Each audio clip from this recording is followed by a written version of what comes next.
लिहिते, फेसबुकवर टाकते, इंस्टाग्रामवर टाकते लगेच. अरे वा, मस्त सुंदर. पण हा काय वेडा माणूस, हा काय म्हणतो, काल टाकलेला चेहरा जरा जास्तच गोल आहे. आता याला काय माहित माझा चेहरा गोल आहे की चापट आहे म्हणून. म्हणजे हा, काल टाकलेल्या रील्स, अरे बाप रे, काल टाकलेल्या फोटोला रील्सला 10,000 व्ह्यूज मिळाले. वा वा, क्या बात है वर्षा, अब तू भी फेमस बन जाएगी धीरे धीरे.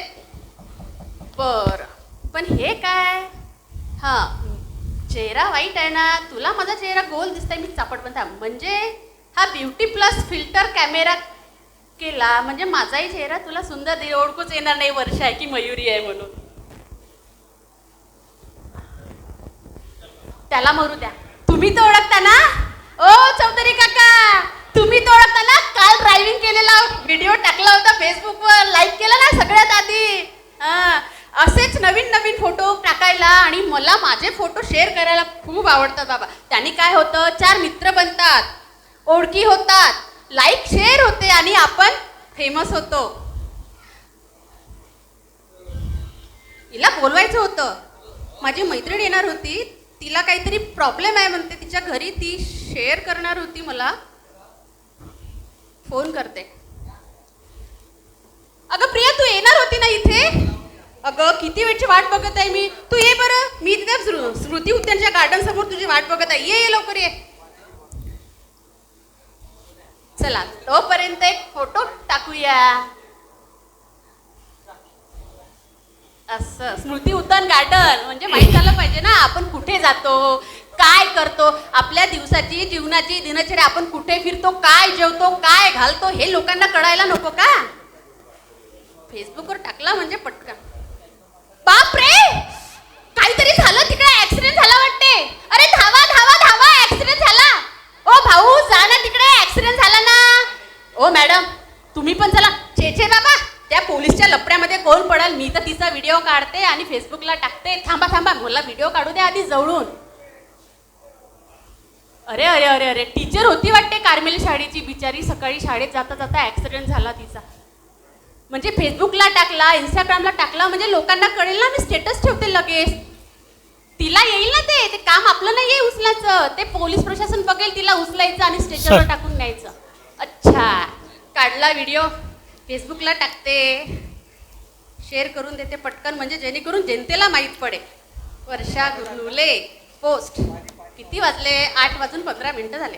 बस, अगं ये प्रिया, तुझीच वाट बघत आहे, ये. हा बोल बोल, काय झालं तुझ्या घरी, काय प्रॉब्लेम आहे, तुझा नवरा काहीतरी म्हणत आहे म्हणे ना. हो काय. अगं काय झालं वर्षा, तुला सांगू, त्याला ना माझ्याकडे बघायला वेळच नाहीये. तुझ्याकडे बघायला वेळ नाही म्हणजे काय, तो सतत फोन मध्ये राहतो. मला ना असं वाटते त्याचं कुठेतरी बाहेर लपडं सुरू आहे.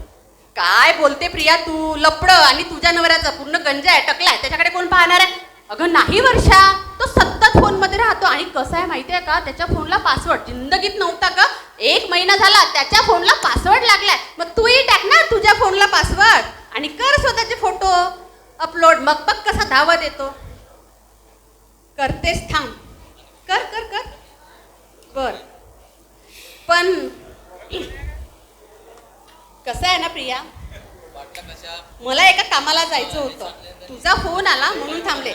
मला ना रक्तदान शिबिरला जायचं होतं, मस्त फोटो काढायचा होता आणि फेसबुकला टाकायचं होतं. वर्षा गुरनुलेनी रक्तदान केलं, बी पॉझिटिव्ह, म्हणजे माहीत पडेल ना लोकांना मी किती करता व्यक्ती आहे, तर जागृत व्यक्ती आहे समाजाची. बरं बोल, तुझा विषय सांग आता, काय आरामात सांग. वर्षा, सगळं बरोबर आहे ग, पण माझा संसार कुठेतरी विस्कटीत चाललाय असं होत आहे.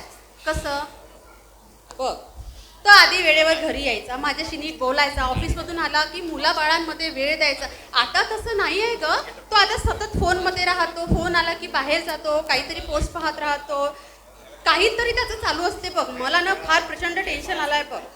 काय गोष्ट करते प्रिया, अगं बघ तुला एक सांगते, आजच्या दुनियेमध्ये ना या फोनमुळे खूप काही अशा गोष्टी घडत आहेत, चांगल्याही आहे आणि वाईटही आहे.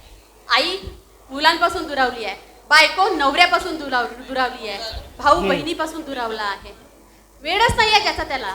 अरे फोनमध्ये बघण्यापेक्षा आपल्या लोकांच्या डोळ्यामध्ये बघा, त्यांच्या भावना बघा, त्यांना वेळ द्या आणि त्यांचं दुःख जाणून घेण्याचा प्रयत्न करा. प्रिया, तू कधी तुझ्या नवऱ्याला जाणून घेण्याचा प्रयत्न केलाय? त्याला काय हवं नको त्याला कधी विचार केला नाही. मग तो तुझ्याकडून अपेक्षा करण्यापेक्षा तो आपल्या फोनमध्ये गुंतत असेल, त्याला गुंतू दे ना. तू तुझे कर्तव्य पार पाड. ठेव ना बाजूला फोन थोड्या वेळासाठी. काय फरक पडतो? अगं फोन संसारापेक्षा फोन महत्वाचा आहे का तुला? मुलांपेक्षा फोन महत्वाचा आहे? अगं तुला सांगता सांगता ना मलाही एक गोष्ट कळाली आहे बघ. माणुसकी कुठेतरी या फोनमुळे हरवत चालली आहे. परवा पण ॲक्सिडेंट झाला. त्या व्यक्तीचा व्हिडिओ फेसबुकवर आला. तुझ्या संसाराची गोष्ट ऐकता ऐकता आत्ताच स्वतःची ओळख झाली. आत्ताच ॲक्सिडेंट झाला का? आणि मी मूर्ख तिचा व्हिडिओ काढून फेसबुकला अपडेट केला. तुझ्यामुळे मला माझ्यातली माणुसकी जागृत झाली. मी हा फोन कामापुरताच यूज करेन. याच्यानंतर या फोनला हातही लावणार नाही. जे काही महत्त्वाच्या गोष्टी आहेत त्याच याच्यातून शिकेल आणि मुलाबाळांकडे लक्ष देईल, नवऱ्याकडे लक्ष देईल. म्हणजे संसारही वाचेल, माणुसकीही वाचेल आणि आपलेपणही जपल्या जाईल. जाता जाता एकच सांगते प्रेक्षकांनो, आपल्या माणसांना वेळ द्या.